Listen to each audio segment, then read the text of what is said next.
আজকে ভৈরব উপজেলা এনসিপি কর্তৃক আয়োজিত হাদিভাই ইনকিলাব মঞ্চের মুখপাত্র হাদিভাইয়ের উপর বর্বরোচিত হামলার প্রতিবাদে বিক্ষোভ মিছিল উপস্থিত সাংবাদিকবৃন্দ এবং উপস্থিত ছাত্র জনতা সকলকে জানাই আসসালামু আলাইকুম।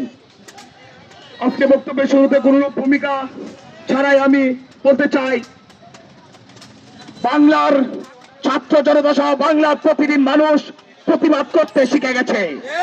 সেই 47 থেকে নিয়ে আজকে 24 পর্যন্ত বাংলার অনেক তরুণকে, প্রতিবাদী তরুণকে হাদি ভাইয়ের মতো শহীদ করার চেষ্টা করা হয়েছে এবং শহীদ করা হয়েছে।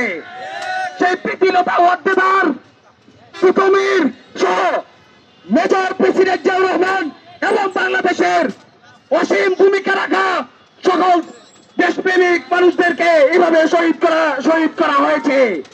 বাংলার ছাত্র জনতা তাদের পিঠ থেকে গেছে, তারা চাঁদাবাজদের চাঁদাবাদী সহ্য করবে না, তারা দখলদারদের দখলদারি সহ্য করবে না, তারা আর মেনে নেবে না ভারতীয় আধিপত্যবাদ। তারা প্রতিবাদ করতে শিখে গেছে এবং তারা প্রতিবাদ করবে। আমরা বলতে চাই, আজকে ভৈরবের দুর্জয় মোড় থেকে যদি আমাদের প্রত্যেকটা ছাত্র জনতাকে হাতি হওয়া লাগে, আমরা হাতি হতে প্রস্তুত আছি এবং ইনশাআল্লাহ আমাদের শেষ রক্তবিন্দু পর্যন্ত আমরা এই দেশের স্বাধীনতার সার্বভৌমত্ব রক্ষা করার চেষ্টা হাদি ভাইয়ের মতো চালিয়ে যাব। ইনকিলাব জিন্দাবাদ।